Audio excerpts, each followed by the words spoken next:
নাকে রিং লাগাই ঘোরের সাথে কানে জ্বলে দুল, উচ্চ শিক্ষা দীক্ষা লইয়া বইয়া গাঞ্জা খায়া কুল।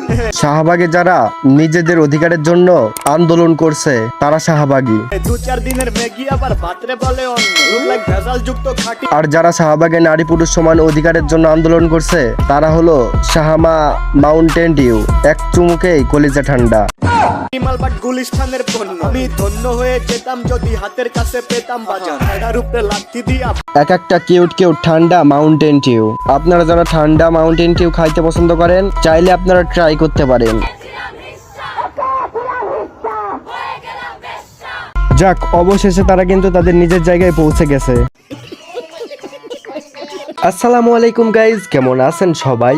আমি সিম্পল ইমরান। আজকে শাহবাগীদের সিম্পল ভাবে লড়া দিতে চলে আসলাম আপনাদের মাঝে। তো চ্যানেলে নতুন হলে অবশ্যই চ্যানেলটা সাবস্ক্রাইব করে দিবেন। তো ছোট্ট একটা ইন্ট্রো দিয়ে আজকের ভিডিওটা শুরু করা যাক।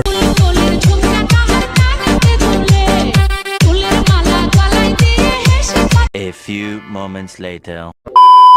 বিরোধিতা করে তারা বলছে যে সকল অধিকার তারা পাচ্ছে সমানভাবে। তাই আমি এখান দিয়ে হেঁটে যাবো, আপনি নিরাপত্তা দিতে পারবেন আমার, যে কেউ বোম মারে উড়াই দেবে না? আরে ভাই, আমি তোমার নিরাপত্তার কথা ভাবছি না, আমি ভাবছি তোমার পাশ দিয়ে যারা থাকবে তাদের নিরাপত্তা কে দিবে? তাদেরকে যদি তুমি ধরে নিয়ে খেয়ে দাও তখন কি হবে?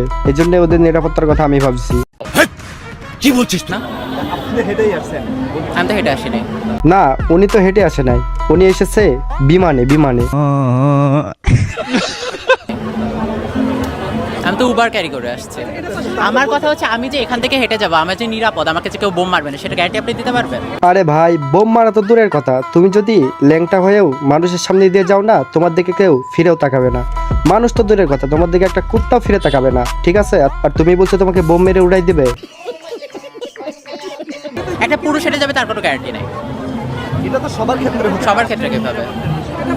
নারীদের ক্ষেত্রে বেশি না? কেন ভাই, নারীদের ক্ষেত্রে বেশি থাকবে কেন? পুরুষ কি মানুষ না? পুরুষের ভিতরে কি জান নাই? পুরুষের ভিতরে কি রক্ত নাই? কথা কি ক্লিয়ার না ভেজাল আছে? আপনি কি সেটা নিশ্চিত করতেছেন? কোন কয়টা পুরুষ রেপের কাহিনী আপনি বলতে পারবেন? ভালো হয়ে যা, এখনো সময় আছে।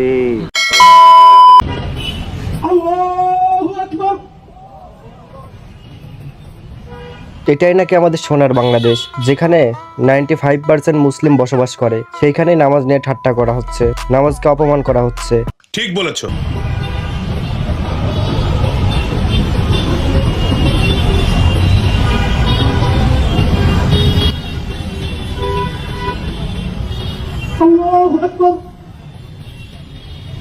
রাস্তার পাশে মানুষ দেখানো নামাজ পড়ে কাজ নাই। নারী পুরুষ বেপর্দায় একসাথে কিসের নামাজ পড়া? নামাজকে শুধু অপমান করা হচ্ছে, শুধু ইসলামকে অপমান করা। জানি না বাংলাদেশে থেকে আরো কত কিছু দেখতে হবে। আল্লাহ সবাইকে হেদায়েত দান করুন, আমিন। নিঃসন্দেহে তুই ঠিক কথা বলেছিস। আমার শরীরটা সরিয়ে নিতে ওরা আমাকে চুমু খেতে চাইলো। তুমি রাস্তাঘাটে, শপিং মলে, হাট বাজারে ওড়না ছাড়া ঘুরে বেড়াবে, কাপড় ছাড়া ঘুরে বেড়াবে, তোমাকে চুবু খাবে রাতে কি করবে? তোমাকে তো আরো কিছু করার দরকার ছিল। শয়তানের যেই আমি মুখটা সরিয়ে নিলাম আপনি আমার গালে ঠাস করে একটা চড়। আরে বোন, তোরে চর মারছে এটাই তো অনেক। তোরে যে চাঁদের দেশে পাঠাই দেয় নাই, এটা তোর ভাগ্য, ঠিক আছে? এই যে ওড়নাটা দেখতে পাচ্ছেন, এই ওড়নাটা আমি পরতে চাই না, পরি শুধু আপনার জন্য এবং আপনাদের জন্য। কি ব্যাপার, বাংলাদেশের মানুষের চোখে এগুলো পড়ে না? তিনি তো আসলে বোঝাই যাচ্ছে এখানে, তিনি তো ময়খানে মা গয়ে হচ্ছে করে গি ম্যাগি হতে যাচ্ছে, তাও ওকে ম্যাগি হতে কেন দিচ্ছেন না আপনারা? কেন কেন কেন ও উড়না ছাড়া ঘুরতে চাই বাহিরে, কেন দিচ্ছেন না আপনারা ঘুরতে? ও তো একটা মাগি হতে চাই, ও তো একটা খানকি হতে চাই, ওরে কেন আপনারা ঘুরতে দিতে চাচ্ছেন না? থাক, আমি আর কিছু বেশি বলতে চাচ্ছি না, কারণ বেশি বলতে গেলে আমার মুখ দিয়ে শুধু খারাপ খারাপ গালি বার হবে। আমি আর বেশি কিছু বলতে চাচ্ছি না। আমি কি কাউকে গালি দিয়েছি? আপনি আমার টিপ নিয়ে কথা বলেছেন, আপনি আমার পোশাক নিয়ে কথা বলেছেন, আপনি আমার হাসি নিয়ে কথা বলেন, এমনকি আমার হাঁটা নিয়ে আপনি কথা বলেন। তোর মতো কোন নষ্ট ছেলে জন্ম নেওয়ার সম্ভাবনা যদি কোন মায়ের থেকে থাকে, তবে আজ থেকে সেই মায়ের গর্ভ খালি খা।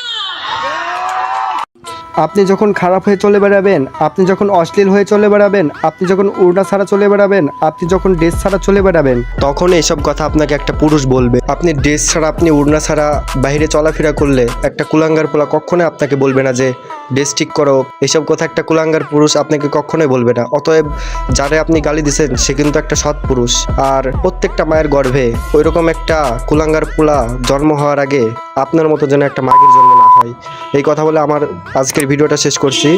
তো ভিডিওটা ভালো লাগলে অবশ্যই একটা লাইক দিয়ে চ্যানেলটা সাবস্ক্রাইব করে রাখবেন পরবর্তী ভিডিও পাওয়ার জন্য।